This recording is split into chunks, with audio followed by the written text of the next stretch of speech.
Boa noite a todos os senhores, todas as senhoras, irmãs que se encontram presentes, especialmente as mulheres.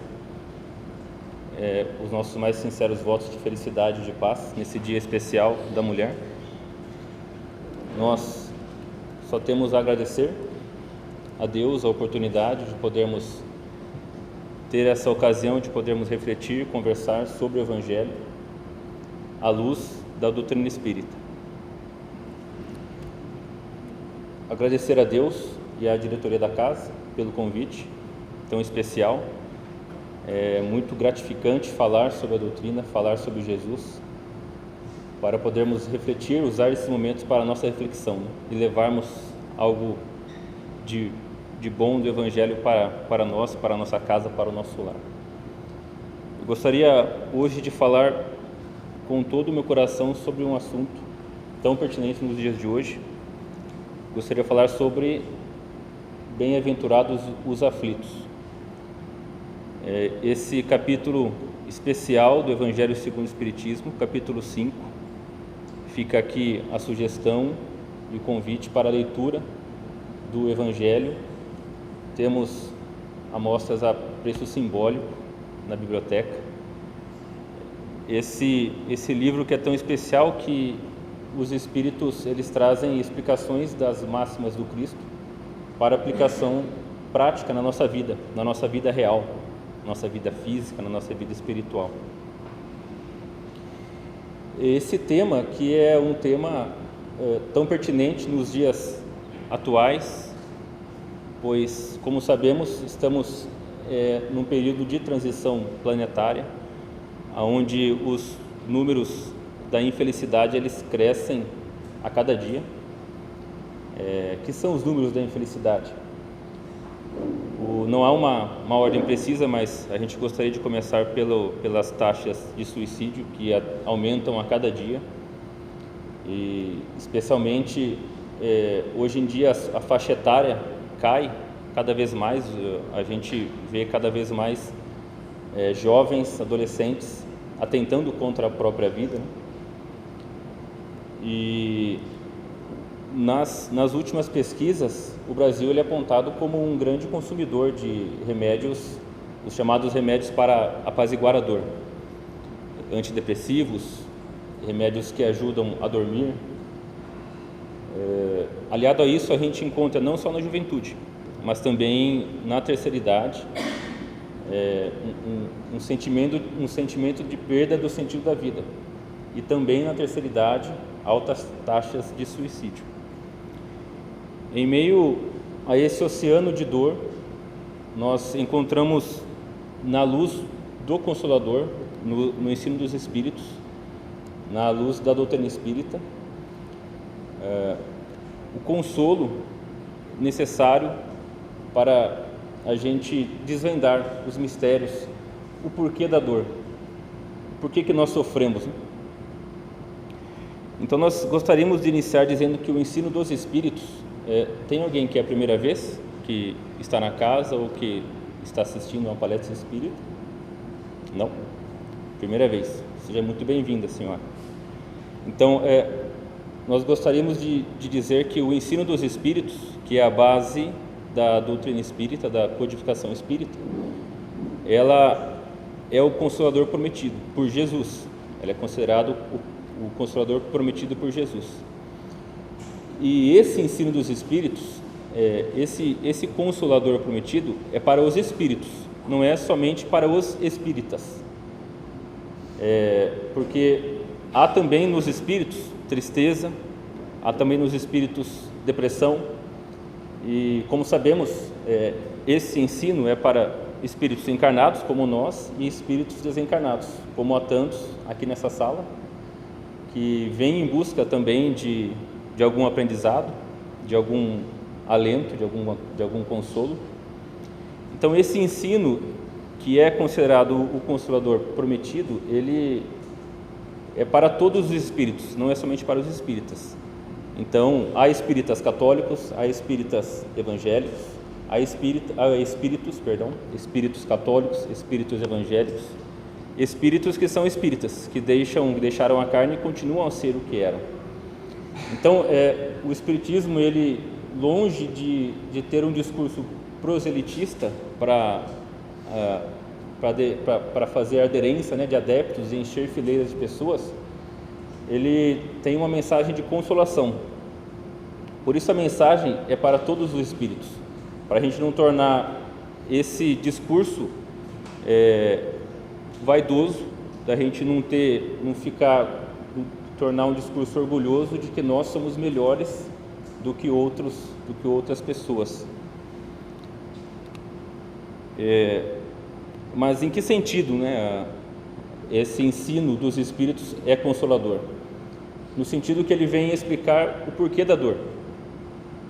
A gente não deve alimentar a expectativa de que a consolação desses ensinos vai retirar a dor. Ela não vai fazer isso, o ensino não vai fazer isso. Mas ele vem consolar através desses ensinos que a gente vai acompanhar aqui. Se o Criador, a inteligência suprema, o amor infinito do universo, ele mantém a dor na nossa vida, é porque a dor tem um propósito, ela tem uma função e tem um valor no nosso caminhar, na nossa evolução. Isso é importante de ser dito. Então, como a gente pode enxergar a dor? Como um grande instrumento pedagógico, um instrumento de purificação das almas. Desse modo, a gente lembra de uma história que tem a ver com aquele animal, a lagosta. Eu gostaria de destacar que eu vou falar uma história do animal e não do alimento lagosta, tá? Longe disso, falar do animal. A lagosta, ela é um animal de uma estrutura muito frágil, né? Gelatinosa, e para ela se proteger, ela tem que construir uma casca bem dura e rígida. Então ela constrói essa casca, depois de um período ela cresce e essa casca se torna pequena para ela. Então o que ela tem que fazer? Ela vai ter que sair daquela casca, abandonar aquela casca e construir outra. Nesse momento ela vai abandonar a casca, vai se esconder em algum cantinho lá no fundo do mar, construir outra casca e se proteger através dela. E num ciclo que se repete, ela também vai voltar a crescer, vai sentir dor e vai de novo ser obrigada a abandonar aquela casca e construir uma outra casca. Nesse momento ela vai ter o sentimento de abandono, de fragilidade. A gente pode traduzir essa história para a nossa vida também, onde as cascas pode ser uma perda que a gente vai ter, um emprego que a gente possa perder, um ente querido que pode passar, né, para o outro lado e a gente fica com aquele sentimento de perda. A má notícia para a lagosta, má notícia entre aspas, é que ela não consegue parar de crescer. Ela vai ter que crescer, é um ciclo natural. E a má notícia para nós, entre aspas também, é que não tem como nós nos ausentarmos da lei de progresso. Então nós também vamos crescer. Nós temos essa fatalidade, né, da criação divina, que a gente vai crescer, vai ter que evoluir, vai ter que passar por certos momentos que a gente vai ter que desapegar de algumas cascas. E sejam essas cascas o que eu acabei de comentar, ou uma perda financeira, né, um revés financeiro, uma situação de um relacionamento que termina. Então são situações que a gente passa na vida como provações que vão ajudar-nos a crescer, sempre a evoluir. Então essa nossa conversa de hoje, ela tem que estar assentada sobre dois pilares. O primeiro pilar é de que nós somos almas imortais. Nós somos espíritos criados por Deus, simples e ignorantes, e somos criados eternos. Nós somos indestrutíveis, a nossa personalidade, o nosso eu interior, ele não vai se acabar. Então esse é o primeiro ponto que a gente vai levar em consideração, que vai ser uma das bases da nossa conversa de hoje. O segundo ponto é porque nós fomos criados por Deus para sermos espíritos felizes. Nós somos espíritos marcados para a felicidade. Esse é o nosso destino, sermos felizes. O tempo que cada um vai conseguir chegar a isso varia de acordo com cada um, mas em cima desses dois pilares a gente assenta a nossa conversa para poder desenvolver esse assunto que tem a ver com a dor e os nossos sofrimentos. Eu vou pedir licença para ler um trecho de um livro chamado Evangelho no Lar, para crianças de 8 a 80 anos. É do espírito Meimei, em homenagem às mulheres, no espírito feminino Meimei, e a médium Mildes Carvalho Bona. É um capítulo 26 que vai tratar, o título do capítulo é Analisando as Aflições. Então é um título que trata de uma interpretação que a Meimei faz em cima do capítulo 5 do Evangelho. Então, começa com um trecho do Evangelho, segundo o Espiritismo, item 4. Quantos homens caem por causa de sua própria culpa? Então começa assim: as aflições da vida podem ter duas causas. Uma atual, referente à vida presente. Então, o que significa isso? As causas das nossas aflições, como é muito bem explicado no Evangelho, tem duas causas principais. Uma, ela está associada à nossa vida atual, à nossa vida presente, e outra é remota, relacionada a outras reencarnações. Então, a outra causa das nossas aflições está fora dessa vida, está em outras vidas. Costumeiramente, ouve-se dizer, abre aspas, se eu tivesse feito ou deixado de fazer tal coisa, não estaria nesta situação. Fecha aspas. Há sofrimento em virtude da própria culpa da pessoa. Muitas lágrimas são derramadas pela imprevidência, pelo orgulho, pelas decisões precipitadas. Situações difíceis originam-se da preguiça, da falta de ordem e perseverança, do mau comportamento ou do descontrole dos desejos. Uniões infelizes são realizadas precipitadamente por interesses materiais ou por aparentemente solucionarem as situações. Quantos filhos desnorteados escolhem o caminho dos vícios por lhes faltar desde pequenos a orientação dos pais que os encaminhasse, combatendo-lhes as más tendências e eliminando-lhes do coração os germens do orgulho, do egoísmo e da vaidade. Abre aspas, é mais um trecho do Evangelho.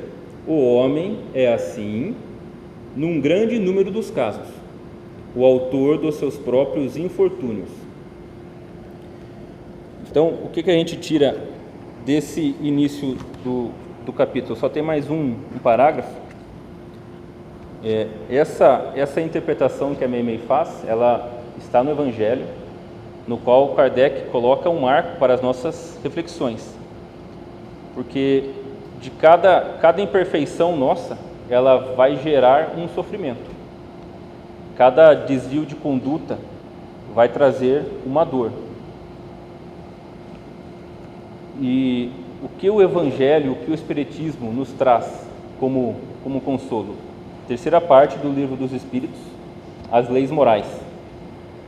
Lá Kardec, com os Espíritos, traz um guia seguro no qual a gente consegue fazer uma transformação moral, uma renovação de conceitos, de princípios, que a gente pode levar para a nossa vida, não só nessa como em outras, mas que vai nos ajudar a renovar os conceitos, a renovar a nossa linha, a direção, e com certeza um guia seguro baseado nos ensinamentos de Jesus.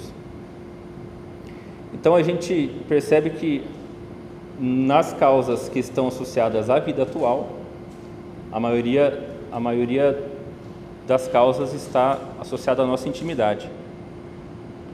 E podemos pensar, né? Quanto sofrimento não nos traz a impaciência, quando nós somos impacientes? Quanto sofrimento não nos traz a violência, a agressividade que nós temos dentro de nós? O orgulho, o egoísmo, são todos hábitos que a gente adquire de uma forma errônea, escolhendo um caminho que não está aderido ao caminho que Jesus nos trouxe, né, que Jesus nos ensinou. E assim nós temos uma página de um livro, uma página de Emmanuel do livro Religião dos Espíritos. O título do capítulo é Examina a própria aflição. A aflição do egoísmo chama-se egolatria. A pessoa egoísta, ela sofre, porque ela vive num mundo, numa vida tão exclusiva, que ela não percebe que a felicidade está em compartilhar. Do que adiantaria a gente ganhar, ter tudo que nós quiséssemos, se não tivéssemos ninguém para compartilhar? Imagine você ter tudo que você quer e ser mandado para uma ilha deserta, sozinho.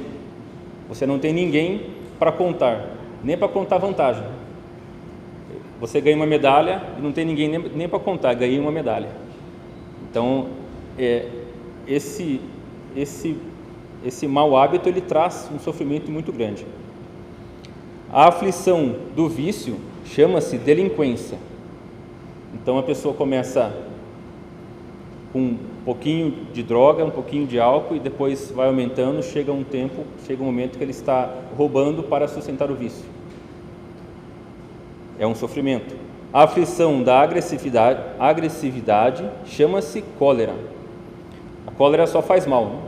Faz mal para o fígado, ataca o estômago e o pior de tudo, né? Dá pé de galinha.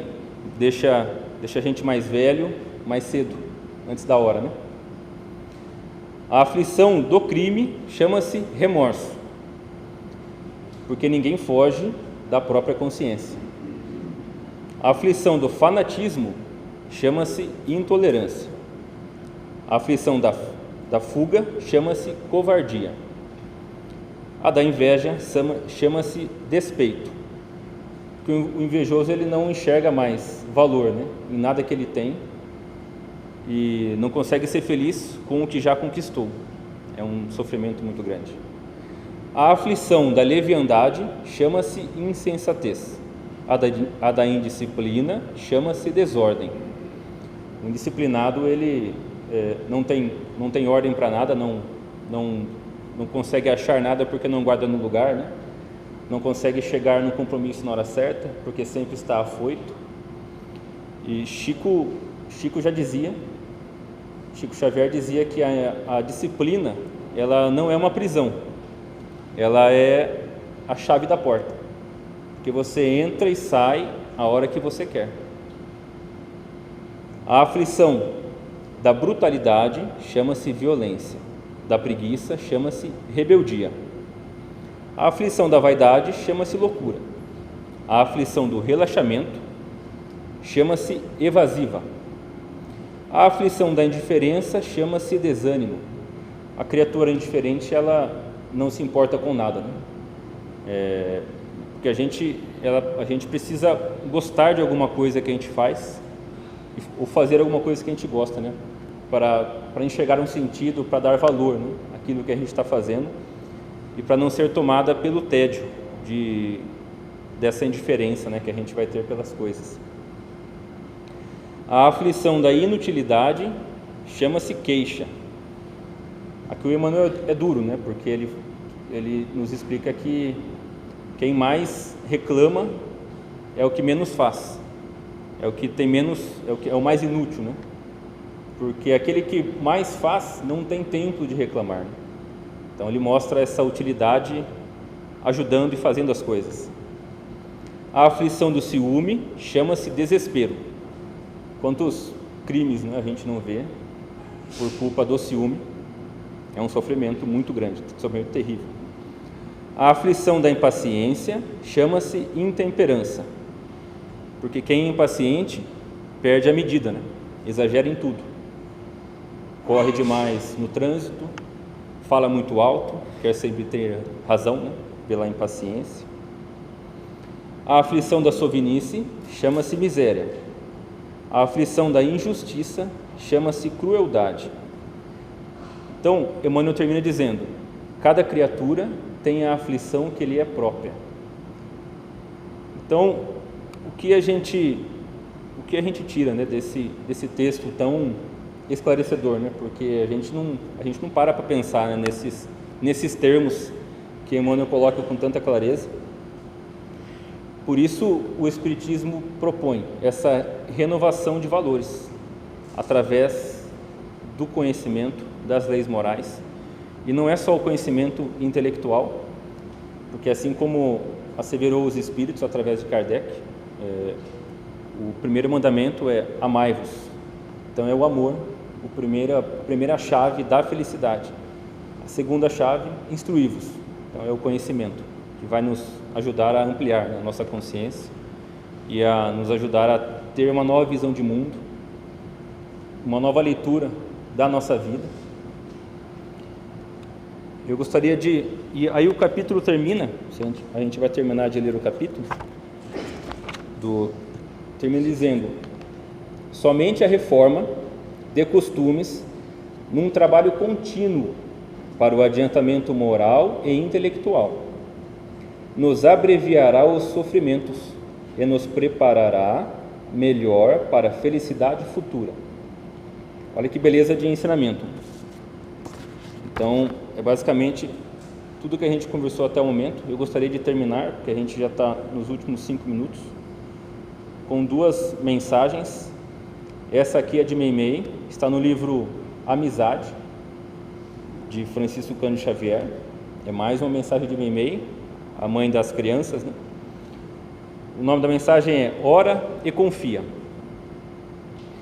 Se um dia te encontrares em situações tão difíceis que a vida te pareça um cárcere sem portas, sob o cerco de perseguidores aparentemente imbatíveis, sofrendo a conspiração de intrigas domésticas, na trama de processos obsessivos, no campo de moléstias consideradas irreversíveis, no laço de paixões que te conturbem a mente, debaixo de provas que te induzam à desolação e ao desânimo, sob a pressão de hábitos infelizes, em extrema penúria, sem trabalho, sem meios de sobrevivência, de alma relegada ao supremo abandono, na área de problemas criados pelos entes a quem mais ames. Não desesperes. Ora em silêncio e confia em Deus, esperando pela divina providência, porque Deus tem estradas onde o mundo não tem caminhos. É por isso que a tempestade pode rugir à noite, mas não existem forças na terra que impeçam cada dia a chegada de novo amanhecer. Então, essa consolação Meimei nos traz, nos validando mais uma vez esse ensinamento que Cristo nos trouxe da esperança, mas não é do esperar sentado, do esperar no sofá, mas sim do esperançar, agindo em nome da esperança, agindo em favor do próximo, trabalhando e servindo sempre. Tem mais uma mensagem que eu quero pedir a licença de ler, essa em homenagem às mulheres. É uma mensagem, o título é Ama-te, Mulher. Uma mensagem que foi ditada pelo Espírito Irmã Milena, serva de Maria. Foi psicografada por Luiz Cláudio Moura em 24/2, mês passado, na Fraternidade Espírita Francisco de Assis, no Rio de Janeiro. Ama-te, mulher. Estavas fragilizada, sensibilizada, confusa, não vias outra saída para a situação na qual te encontravas. Agora, envolve-te de alto amor. Sim, não é necessário culpar-te, que levar-te-á a autopunição e possivelmente a enfermidade do teu corpo. Por que cultivar tristeza profunda, que poderá, se prolongada indefinidamente, provocar a gestação de um câncer, como sentença autocondenatória? Recupera-te, amando. Elege a caridade, primeiramente a ti, por roteiro libertador. Sofrimento e punição autoimpostos não reparam enganos, sequer promovem a tua elevação.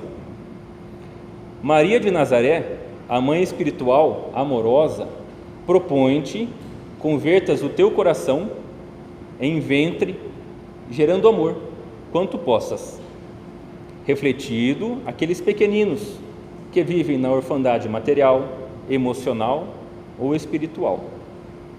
Elege-os pelos pequeninos, aos quais seu Filho amoroso, Jesus, ensinou fazer-lhes como a Ele próprio.